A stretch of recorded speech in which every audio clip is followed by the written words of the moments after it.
اب تیسری نماز جو ہم پڑھ سکتے ہیں جو نوافل میں ہے جس کی بڑی فضیلت ہے وہ نماز صلاۃ الضحیٰ. اب بہت سے لوگ پریشان ہوں گے اب یہ کون سی نئی نماز صلاۃ الضحیٰ.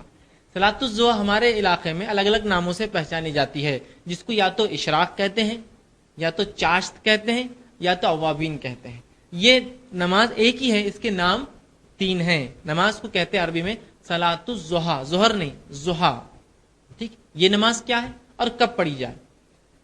تو اگر صلاۃ الضحیٰ بالکل سورج نکلتے ہی پڑھی جائے، طلوع آفتاب کے فوراً بعد پڑھی جائے، تو اس نماز کو اشراق کہا جاتا ہے. صلاۃ الضحیٰ کو سورج نکلتے ہی اگر پڑھا جائے فوراً، اس کو کہتے ہیں اشراق. تو مسجدوں میں لکھا ہوتا ہے اشراق کا وقت. اور اشراق کا وقت یاد رکھیے، فجر کے بعد سے اشراق کے وقت تک کوئی نماز ہو بھی نہیں سکتی، کہ تو وہ 20 منٹ طلوع آفتاب کے ہوتے ہیں.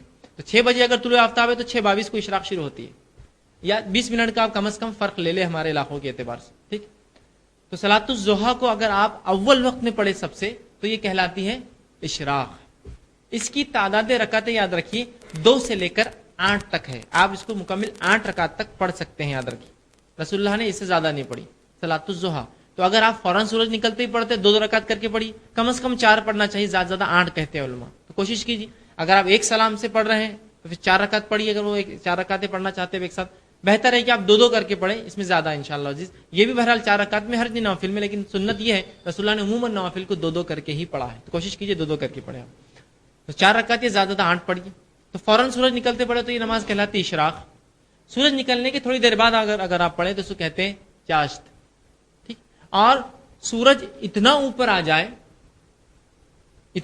جائے کہ زمین گرم ہو جائے، تپش شروع ہو جائے، تو اس وقت جو پڑھی جاتی ہے اس کو کہتے ہیں اوابین. ٹھیک، بہت سے لوگوں کو غلط فہمی ہے کہ چاشت یا جو ہے نماز یا اوابین کے تعلق سے کہ یہ مغرب کے بعد ہوتی ہے. درست نہیں ہے، یہ فجر کے بعد ہی ہے، یاد رکھیے، ظہر سے پہلے. اور یہ نماز آپ کو زوال سے پہلے پڑھنا ہے. اشراق کہلائیں گی جب سورج نکلتے پڑھیں گے، بیچ میں کبھی پڑھیں گے تو چاشت. اور سورج جب ایسی بلندی پر آ جائے کہ گرم ہونا شروع ہو جائے زمین، اس کو کہتے ہیں اوابین. جب پڑھے جائیں اوابین کہتے ہیں. یہ اونٹوں کے بچے ہوتے ہیں جو کیا کرتے ہیں، صبح چونکہ رات میں بہت سردی ہوتی ہے، جو ہی سورج نکلتا ہے تو اونٹ کا بچہ کیا کرتا ہے، جب سورج نکلنا شروع ہوتا ہے جا کر ریت پر کھڑا ہو جاتا ہے. اور جب تک کھڑا ہوتا ہے جب تک کہ اس کو اتنی دھوپ نہ ملے کہ اس کے پیر گرم ہونے لگے. جب اس کے پیر گرم ہونے لگتے تو وہ لوٹ کر اپنی ماں کے پاس بھاگتا ہے. اس کو کہتا ہے اواب، پلٹنے والا.